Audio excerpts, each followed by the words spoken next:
On est jeune, on sert Dieu dans nos églises, mais cela ne veut pas dire qu'on est des robots. Et aujourd'hui, nous allons parler de comment maîtriser ses désirs sexuels. Donc, Amen. si tu es jeune, tu es célibataire, que toi aussi tu es dans ce combat, reste jusqu'à la fin et je ne suis pas seule. Let's go.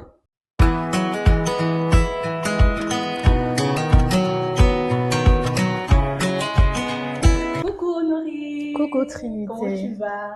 Ah oui, toi? Ça va. Bon, déjà avant de commencer de parler, Mhm. lorsque je t'ai parlé du thème, comment est-ce que tu as trouvé? Ah, c'est un thème qui nous touche, nous les jeunes. Comment est-ce que tu as trouvé? Honnêtement, je me suis dit wow. Je me suis dit wow. Mais effectivement, c'est un thème qui est intéressant parce que oui, il est d'actualité, il est toujours d'actualité. Et généralement, il peut être considéré un peu comme tabou Ouais, auprès mais des c'est quelque chose chrétiens. qui nous touche vraiment. Mais voilà, c'est quelque chose qu'on vit et on ne peut pas juste ignorer ça ou faire fi de Exactement. ça. Il faut en discuter. Donc, je me suis Ok. dit bon, c'est vrai que c'est mieux. Mais on va y aller. Voilà, donc on espère que vraiment ça va vous bénir. Donc sans plus tarder, nous allons passer à la première question. Est-ce que les désirs sexuels viennent du diable? Parce que je connais un frère. Lorsqu'il a des désirs sexuels, non, ce sont les attaques. Ce sont les attaques. Bon, pour toi, est-ce que les désirs sexuels viennent du diable, tout ça? Est-ce que ça vient de Satan? Est-ce que c'est Satan qui nous envoie le vent des désirs sexuels? Bah, écoute, je ne vais pas dire non, mais je ne vais pas dire oui. Ok. Je pense que les désirs sexuels ne viennent pas d'abord de Satan. Nous sommes des êtres humains et nous sommes des êtres sexués. Ça veut dire qu'on a des caractères sexuels. On a des hormones sexuelles. La testostérone chez l'homme et chez la femme, l'oestrogène, la progestérone. Bref, ce sont des hormones en fait qui influencent notre cerveau. Et si notre cerveau est influencé, notre corps est influencé. Du coup, naturellement, que nous le voulions ou pas, on va avoir des désirs. C'est physiologique, c'est comme ça. C'est comme ça qu'on a été créé. Et Dieu lui-même, il dit à la femme et à l'homme, multipliez-vous. Mais comment est-ce qu'ils vont se Ils vont se multiplier multiplier. Il n'y a pas de désir. s'il n'y a pas de désir et si l'un ne va pas vers l'autre? Pour aller l'un vers l'autre, il faut qu'il y ait désir. Du coup, non, ce n'est pas nécessairement diabolique. Paul aussi le dit dans Corinthiens, si vous brûlez, vous ne pouvez pas Oui, oui, résister et tout, oui. Voilà, donc il y mariez-vous. a les désirs. Donc, il y a Ils des sont désirs. là. Paul aurait pu dire, si tu as un désir, tu pêches, réponds-toi. Il n'a Oui, pas dit ça. Il a dit, il a si tu compris. as un désir, Même le frère Paul a compris que les désirs sexuels, ça arrive. non, ce n'est pas d'abord diabolique, c'est physiologique, c'est comme ça qu'on a été conçu et ça vient de Dieu. Maintenant, il peut y avoir Oui, oui. Le des diable peut, influences, oui. voilà. Le diable peut s'ingérer un tout petit peu Oui. et Et je pense que lorsque le pousser. diable s'ingère, c'est lorsque nous-mêmes aussi on ouvre les portes en regardant des fois, bon, par exemple, on est dans un siècle où la pornographie est quand même accessible. Oui, Voilà, tu regardes la pornographie des séries, là où il y oui, a des oui. embrassades, tout ça. Oui, Tu ouvres effectivement, aussi les portes. si tu te soumets à certaines choses, tu permets au diable de rentrer. Et à ce Exactement. moment-là, maintenant, tes désirs sexuels peuvent être influencés par l'ennemi. Voilà. Mais Et ça conduit même à la masturbation. bien sûr, Lorsque tu brûles, parce que toi-même, tu as nourri ça conduit au quelque péché. chose. Ça conduit au Amen. péché, tout Amen. simplement. Alors, la deuxième question. Mhm. Comment maîtriser les désirs sexuels? Est-ce que, comme Paul a dit que c'est un feu, est-ce qu'on doit prendre de l'eau, on se renverse dessus, on se renverse de l'eau dessus, on se dit que, ok, je dois éteindre le feu, Non, on n'est pas supposé. faut appeler les pompiers, je sais Non, pas. non, pas du tout. Bah, écoute, je pense qu'on peut citer deux, trois choses, des petites astuces. On va appeler ça des Oui, astuces. Déjà, la Bible dit qu'il faut veiller et prier parce que voilà, l'esprit est bien disposé, mais la mais la chair est chair est faible. faible. Donc, je pense que déjà pour maîtriser ses désirs et ne pas se retrouver dans un péché, parce que oui, le désir n'est pas péché, mais ça conduit au péché, Oui. il faut veiller sur soi. Mm. Tu l'as dit plutôt que le fait de désir peut entraîner à la À la masturbation et tout, et là, masturbation. tu es déjà dans le mal. Donc, il faut veiller sur soi. Et comment tu veilles sur toi? Tu fais attention à ce que tu écoutes. Tu fais Amen, attention à ce que tu amen. regardes. Maintenant, sur les réseaux sociaux, on est exposé à À tellement de tellement, des choses. fois que tu ne veux pas, il y a des Oui, choses, des pubs, oh, je veux pas ça, je voulais pas voir ça, tes yeux sont souillés. tes yeux sont là. Après, si tu as vu, le premier regard n'est pas un péché. Mais Deuxième si tu regard, regardes et tu après, regardes encore, et tu regardes encore. mais effectivement, en fait, c'est vraiment veiller. Qu'est-ce que j'écoute? Qu'est-ce que je regarde? À quoi est-ce que je m'expose? Parce que Parfois, quel film je regarde? Parce que ce n'est pas parce que un film n'est pas interdit au moins de 16 ans que les scènes sont nécessairement appropriées. Exactement. Aujourd'hui, l'impudicité est tellement banalisée, tellement vulgarisée que, voilà, des gens qui s'embrassent dans un film, ça passe tranquille. Oh, Mais à ça force de crée quelque regarder, chose. ça nourrit ton esprit, en fait. Ça nourrit ton esprit. Donc, il faut vraiment veiller à ce que tu regardes parce que ça va remplir ton esprit. Tu auras des pensées impudiques et des pensées impudiques, ça va créer des comportements impudiques. Amen. Donc, déjà, Est-ce il que faut vous veiller. avez noté? Les pensées impudiques vont créer des comportements impudiques. Amen. Donc, voilà, ça c'est un. Et Amen. puis, il faut prier. Amen. Il faut prier. Donc, genre, un frère qui est en train de brûler comme ça, et puis la personne s'impose les mains.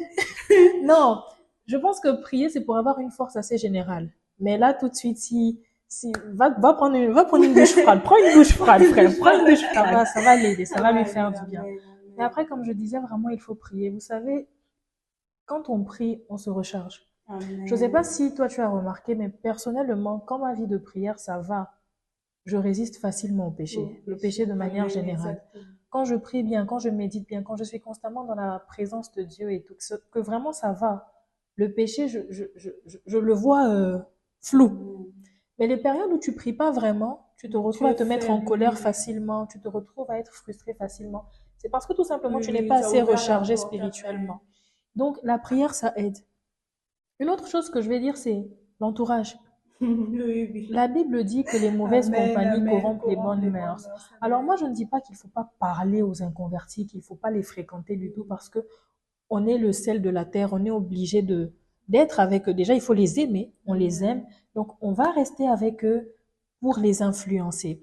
Mais la vérité, c'est qu'il faut savoir équilibrer les choses et savoir quand il faut mettre certaines limites. Toi, si tu es tout le temps en train de fréquenter des personnes qui ne parlent que de femmes ou que d'hommes, ou d'impudicité, où les sujets de conversation ne sont pas du tout sanctifiés. Parce que l'impudicité, on a l'impression que c'est seulement la fornication. Il y a l'impudicité dans la façon de s'habiller, dans la façon de parler. Exactement, et tout ça. Donc, toi, tu as des conversations et tu as des fréquentations qui sont tout le temps portées vers l'impudicité. Bien sûr que tu es en train de... C'est comme on disait avec les réseaux sociaux, tu es aussi en train de nourrir ton esprit. Donc, il faut veiller sur les personnes qui t'influencent. Mais sache que les personnes qui sont proches de toi, que tu le veuilles ou non, elles t'influencent. Amen. Donc, il faut veiller. Je peux rajouter aussi qu'il faut s'occuper sainement. Il faut s'occuper dans quel sens? Il faut s'occuper sainement. Ça veut dire que le fait, l'oisiveté, l'ennui, ça ouvre la porte au péché. Parce que tu es là, tu ne fais rien. Frère, tu restes tout le temps dans ta chambre seule. Tu t'attends à quoi?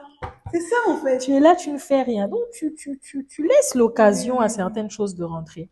Alors que si tu fais ton sport... tout le temps au lit. Je suis casanière. Pourquoi? C'est pas bon. Non, après, tu peux rester dans ta chambre. Il faut occuper ton esprit. Tu lis. Quelque chose. Tu peux lire. Ça te change les idées. Que la génération d'aujourd'hui n'aime pas lire. Ouais, les gens n'aiment plus lire, mais c'est bien dommage et pourtant c'est bien de lire. Ça t'éduque, ça te fait grandir. Donc, et sœur, tout. lis la Bible. Il faut lire. Au moins. Il y a la Bible à lire, il y a des livres des pasteurs à lire, il y a des livres sur le développement personnel, il y a plein de livres à lire en vérité. Il faut occuper ton esprit. Ou alors tu peux cuisiner.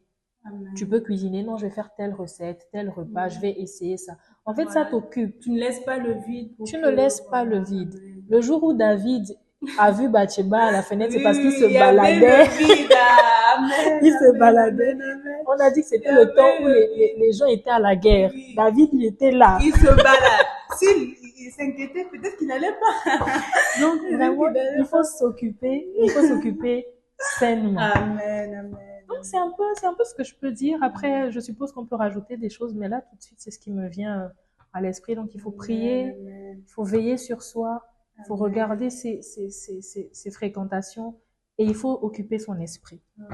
Puis, voilà. Amen. Maintenant, quels sont les bienfaits? En fait, c'est quoi les bienfaits? Déjà, toi, quels sont les bienfaits de se garder, au fait? C'est quoi les bienfaits? Parce qu'il y a d'autres personnes qui se disent que, bon, en se gardant comme ça, là, je suis en train de me torturer. Pourquoi je vais occuper mon esprit avec d'autres choses? Je peux seulement aller, voilà, je fais, voilà, voilà, au lieu d'aller prendre une douche froide. Je fais le truc et puis ça passe, je suis satisfaite. En fait, c'est quoi les bienfaits? Pourquoi on doit le faire? Pourquoi on doit se garder? Pourquoi, au fait? Il y a quel bénéfice? Les bienfaits, peuvent être physiques, peuvent être émotionnels, peuvent être spirituels. Parce que Amen. l'acte sexuel n'est pas que physique. Les gens s'arrêtent toujours à la dimension physique. Ils ont satisfait leur Amen. puis c'est Il y a une bon. autre dimension. Alors que non, Amen. ça va plus loin que ça. Physiquement, déjà, un bienfait. On évite les grossesses Amen. indésirées, hors mariage. On évite les maladies. Amen. Hein, parce qu'il y a beaucoup qui se retrouvent malades. Ils n'ont pas voulu ça. Mais bon, c'est Parce arrivé. qu'ils voulaient se satisfaire, tout ça. Amen. Un autre bienfait physique, c'est que tu honores le Seigneur avec ton corps. Amen. La Bible dit que nous sommes le temple Amen. du Saint-Esprit. Et le fait de se garder, c'est glorifier Dieu tout simplement dans son corps. Je ne crois pas ici qu'on se lève et qu'on aille à l'église et qu'on commence à salir les murs, déranger les chaises et tout. Parce qu'on a un respect pour ce bâtiment-là. Et nous, on est le temple de l'Esprit. Et nous, on est le temple de l'Esprit de Dieu. Donc, on ne peut pas juste partir comme ça et souiller le corps de Jésus. Est-ce que c'est quelque chose que Jésus aurait fait? Non. Du coup, tu ne le fais pas. Tu respectes le temple parce que tu sais qu'il y a la présence de Dieu que tu portes. Ça, c'est un bienfait que je dirais physique. Après, émotionnel, on sait tous qu'il y a des liens d'âme et tout. Le fait de s'engager souvent dans certaines relations, quand on laisse rentrer la sexualité, ça biaise ta façon de voir, ta façon de penser. Et voilà, tu te retrouves là, lié émotionnellement à une personne. Et quand voilà, justement, quand tu te retrouves dans un goumin, la relation n'a pas fonctionné, c'est des blessures intérieures, tu as du mal à te relever, tu as du mal à reconstruire ta vie, tu te retrouves là, certaines rentrent en dépression.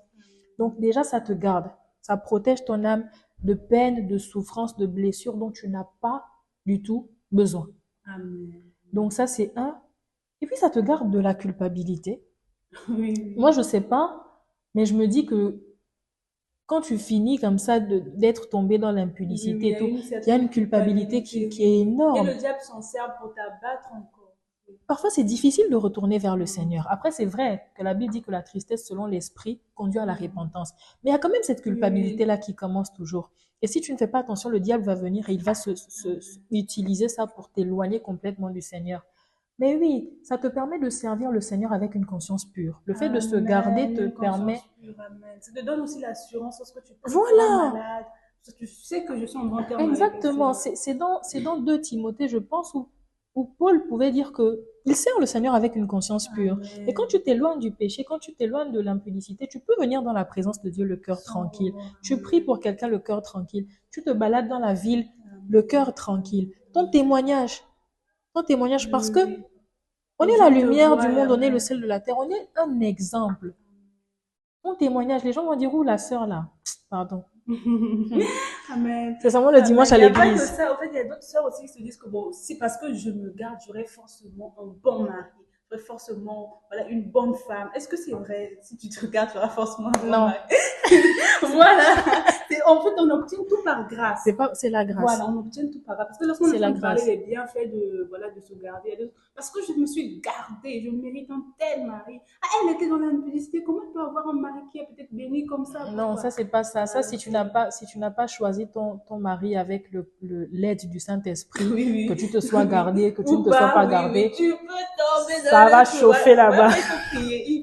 Ça va chauffer là-bas. Il faut avoir la maturité spirituelle. Le mariage, c'est pour les adultes. Donc, il faut avoir la maturité spirituelle, être soumise au Saint-Esprit, écouter, savoir. C'est lui qui te conduit, c'est un père, il marie ses enfants. Donc, si tu as mal choisi, c'est pas parce que tu t'es gardé ou parce que tu t'es pas gardé. Et tu n'as pas été à l'écoute, amen. Voilà. Après, il y a aussi, on peut rajouter dans les bienfaits de l'abstinence, le côté spirituel. Tu sais, la Bible dit que celui qui va avec la prostituée forme une chair avec lui. Et en fait, les gens ne réalisent pas toujours, mais quand tu vas physiquement avec une personne, tu ouvres des portes à l'ennemi. Assurément, dans un mariage, la sexualité est bénie.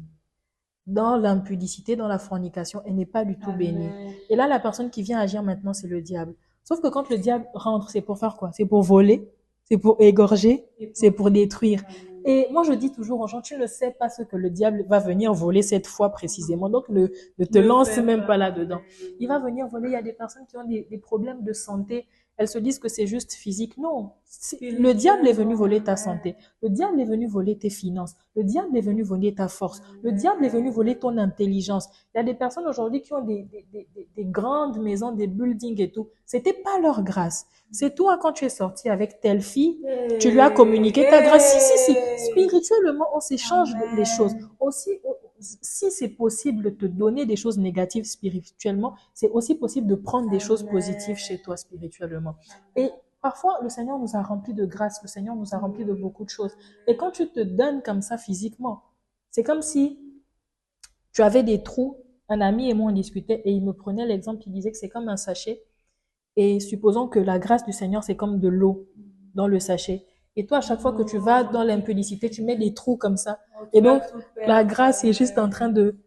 Donc, le fait de se garder, ça, tu gardes ta grâce, tu gardes le dépôt que Dieu a mis en toi, tu ne t'exposes pas au diable qui rôde et qui attend juste que tu tombes. Dès que tu tombes, il rentre. Alors, toi, je visais ton intelligence depuis, il prend. Et puis, voilà, il y a des bienfaits. Il y a des bienfaits. Un autre bienfait. Un autre bienfait, c'est que la Bible dit que Christ nous a affranchis pour la liberté. Mais le fait de se donner comme ça physiquement et tout, ça peut te conduire à des addictions. Il y a des personnes qui sont addictes à la pornographie. Elles peuvent plus ne pas regarder de pornographie. Il y a des personnes qui se masturbent de manière compulsive. Donc, ces personnes-là veulent arrêter de se masturber, mais elles n'y arrivent pas nécessairement parce que c'est devenu une addiction. Il y a des personnes aussi qui se retrouvent dans des relations avec tout le monde. Tu es avec elle et puis avec celui-là et puis là-bas et là-bas. Relation avec tout le monde. Non, vraiment parce que elles ont besoin d'avoir des rapports sexuels. Elles ont besoin d'être actives sexuellement. Elles essaient, mais elles n'arrivent pas. Moi, je connais une jeune fille de mon âge. Mais quand on discutait, on était plus jeunes que ça. Il y a peut-être 4 ans. Elle me disait que elle pouvait tout laisser. Elle pouvait laisser les boîtes de nuit. Elle pouvait laisser le mensonge. Elle pouvait se séparer de tout, sauf l'impudicité. Que là, c'est bon, elle en a besoin. Et au final, elle s'est retrouvée avec un enfant, 22 ans, hors mariage, le père démissionnaire, donc les finances, c'est sur elle. Tu imagines la charge émotionnelle que c'était pour elle. Je pense qu'elle avait une grossesse difficile et tout. Elle n'a pas fini ses études. Elle n'a pas fini ses études. Donc ça crée quelque chose que tu pouvais éviter. Quelque chose que tu aurais vraiment pu éviter. L'impudicité, le péché peut te gâcher ta vie. Et là, par exemple, on a dit tout à l'heure que le diable rentre pour voler. Peut-être on va voir ça physiquement. Elle a pris une mauvaise décision. Voilà la conséquence de sa mauvaise décision. Mais on ne sait pas comment derrière, en fait, le diable a utilisé cette situation-là pour gâcher sa vie. Tu vas pas finir tes études. Tu vas pas travailler dans ce secteur. Tu n'auras pas la vie que tu penses que... Et là, comme ça, l'ennemi est passé, il est rentré, il l'a utilisé, et puis, tu vois, c'est vraiment compliqué. Amen. Fuyons l'impudicité, vraiment, fuyons. Fuyons l'impudicité, amen, Amen. Amen. Comment développer la passion sans les désirs sexuels, au fait? Pour ceux-là qui ont déjà connu, qui étaient vraiment actifs sexuellement, je décide, ok, je vais me donner au Seigneur. Mais j'étais déjà habituée. Je fais comment? Et pour moi, bon, moi, j'ai pas connu. Mais voilà, ça m'arrive. Par exemple, pendant la période d'ovulation, en fait, Ouais. qu'est-ce que je fais? Qu'est-ce que je fais pour développer cette patience en moi, que ça devienne une vie, au fait? À cette question, je dirais que ça passe, je pense, par le renouvellement de l'intelligence. Amen. C'est le fait de savoir ce qu'est une chose, ce qu'elle représente et ce que peuvent être les conséquences qui font en sorte que tu t'en éloignes. Déjà, tu vis pour le Seigneur, tu veux satisfaire le Seigneur, tu veux plaire au Seigneur. Et tu sais que le péché, ça déplaît au Seigneur. Donc déjà, moi, je suis parfois un peu dure quand il s'agit du péché. Parce que je dis toujours, tu dois prendre la décision. Tu dois prendre la décision. C'est mal, je quitte ça, j'arrête ça, je n'y retourne pas. Donc déjà, il faut avoir le courage et la volonté de prendre la décision, de ne pas retomber là-dedans. Et quand tu prends cette décision-là, tu mets autour de toi des garde-fous.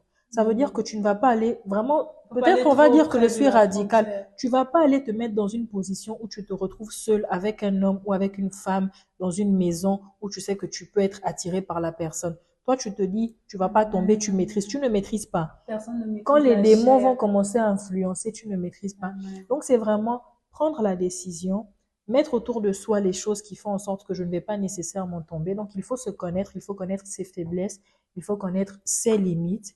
Et puis, être au contact de la parole de Dieu. Le fait de lire, de lire, de Surtout lire. ça, amen. C'est même de ça que vient le renouvellement de Oui, l'intelligence oui, dont tu oui, as oui. parlé. C'est la Parce parole que de si Dieu tu ne lis qui... pas la parole de Dieu, comment ton intelligence sera Et donc, renouvelée? ta pensée, ta mentalité par rapport à tout ce qui est sexualité va changer. Tu vas réaliser que, Amen. effectivement, c'est quelque chose qui est béni. C'est quelque chose que le Seigneur agrée. Mais il agrée ça dans le Amen. mariage et toutes ces choses-là. Et ça, Amen. déjà, ça te permet de te garder.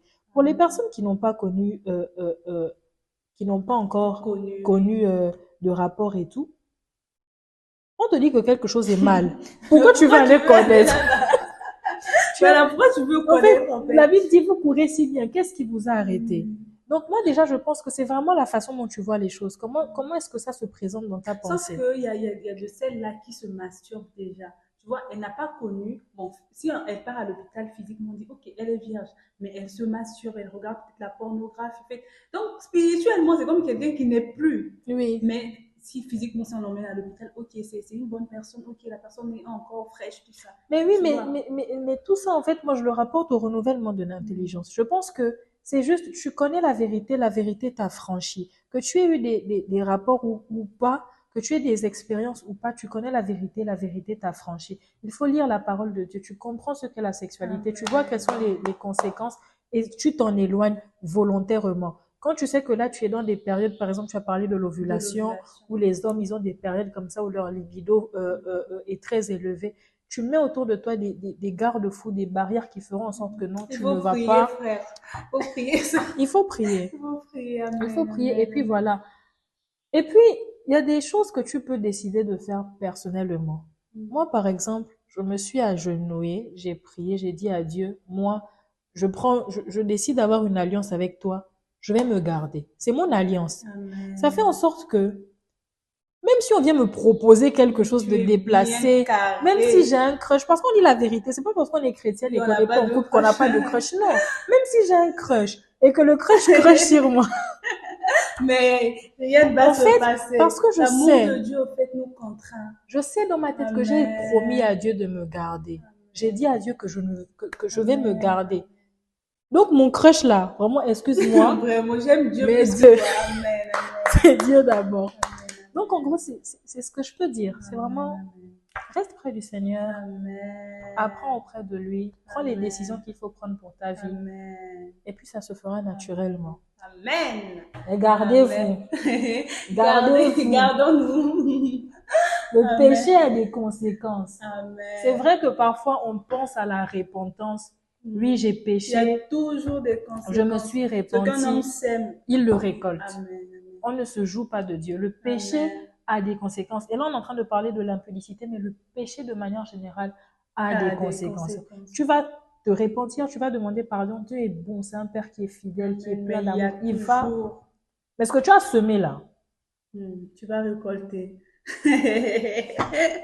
Amen, amen, puis, amen, voilà. amen. J'espère vraiment que vraiment l'épisode d'aujourd'hui vous a béni. Moi personnellement, même j'ai oublié que c'était un podcast et moi j'étais concentrée. Et je pense qu'on va prier. On va prier pour tous ceux-là qui veulent sortir de voilà, la dépendance de, je sais pas, du sexe. Amen. D'autres des fois qui n'ont pas connu, qui sont combattus par les désirs. On va Amen. prier que vraiment au sortir de ce podcast, que le Seigneur transforme, qu'il touche dans Amen. Seigneur, merci pour ce temps, Père éternel, pour les paroles aussi qui ont été dites. Père éternel, nous recommandons à ta grâce tes enfants qui regarderont cette vidéo, Papa. Tu connais les difficultés, les fardeaux de chacun d'entre eux. Mais Père éternel, la Bible dit que si nous avons la volonté, Seigneur, la capacité aussi, nous la trouvons en toi. Saint-Esprit, tu crées en nous le vouloir et le faire. Je prie afin que tu donnes à chacun la force, Seigneur, de se sanctifier, la force de vivre de manière digne de toi, la force de sortir des malédiction, Père éternel. La force de ne plus se retrouver dans des choses, Père éternel, qui les éloignent de toi dans le nom de Jésus. Père éternel, tu les sanctifies, tu les gardes purs devant toi, Père éternel. Ils sortent de la fornication, ils sortent de l'impureté, dans leurs pensées, dans leurs paroles, Père éternel. Tu plis, Père éternel, ô Seigneur, les cercles d'amis dans le nom de Jésus. Là où il y a des influences démoniaques dans le nom de Jésus, nous venons en opposition, Père éternel. Tu gardes tes enfants dans la pureté. Merci parce que tu le fais, ô Dieu. Il y aura des hommes, Seigneur, papa, qui vont se sanctifier pour toi. Au nom de Jésus. Amen. Amen. Merci beaucoup d'avoir suivi. Donc, on se retrouve prochainement pour un autre épisode de podcast. Bye bye. Bye bye.